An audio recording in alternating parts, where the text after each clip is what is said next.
আপনি মুখে বললেন একটা, লিমা তাকুলুনা মা লা তাফআলুন, নিজে আপনি করেন না কিন্তু সেটা আপনি নসিহত করেন। কি আছে কি নেই? কি আছে? হাজিরিন, নিজের ব্যক্তি জীবনে যদি আপনি আমল, আখলাক, শরিয়ত, মারিফাত, হাকিকাত নিজের ব্যক্তি জীবনে আনতে না পারেন, কশিন কালো রাষ্ট্রে আপনি কিছুই করতে পারবেন। এটাই বাস্তবতা, এটাই বাস্তবতা।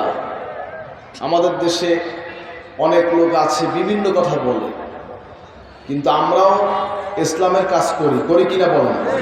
করি। যার যার অবস্থান থেকে। আমরা রাজনীতি করি না, রাজনীতি না করেও ইসলামের খেদমত আমাদের দ্বারা, আমাদের যারা মুরব্বী ছিলেন তারা করে গেছেন। কি করছেন কিনা? আমার হযরত পীর সাহেব রহমতুল্লাহ আলাইহি আব্বা যান, দাদা হুজুর কেবলা বড় আব্বা হুজুর, তারা করছেন কি করেন নাই? বলেন, করছি করে নাই? করছে।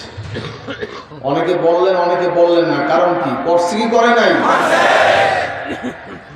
হাজিরিন, যাই হোক, কথা হচ্ছে নিজেদের ব্যক্তি জীবনে আমলটা আগে ঠিক করেন। বড় বড় ওয়াজ, বড় বড় লেকচার, বড় বড় কথা বলা সহজ, কিন্তু ব্যক্তি জীবনে আমল করে সেটাকে বাস্তবায়ন করা অনেক কঠিন কাজ। এটা মনে রাখবেন। আমার কথা অনেক কাছে ভালো লাগবে না যে আপনি আবার কোন পাতাতে শুরু করলেন। কি কথা বলেন না কেন? আমার কথা আপনাদের অনেক কাছে ভালো লাগবে না। তিতা কথা ভালো লাগে? কি তিতা কথা ভালো লাগে? অনেকে লাগে। তিতা খাইতে কেমন লাগে? কথা বলেন। তিতা খাইতে কি মিষ্টি লাগে? চিনি লাগে কেমন? বলেন না কেন? যেটার স্বাদ যেমন সেটা তেমনই লাগে। আল হক মুররুন, হক কথা কি? তিতা। হক কথা কি? তিতা। এজন্য বলছি লাফালাফি বেশি না করে আমল করেন। কি করবেন? কে কে আমল করবেন দেখতে চাই? নারা তাকবীর। আল্লাহ কবুল করুন, বলে আমিন। এত সহজ নয়। এই যা দেখতেছেন সব কিছু আমাদের মুরব্বীদের বাগান। কি ভুল বলছি? আমাদের মুরব্বী শারসিয়া শরীফের মরহুম দাদা হুজুর, বড় আব্বা হুজুর, আব্বা হুজুর রহমতুল্লাহ আলাইহি, তাদের বাগানে আমরা বসে কথা বলছি আজকে।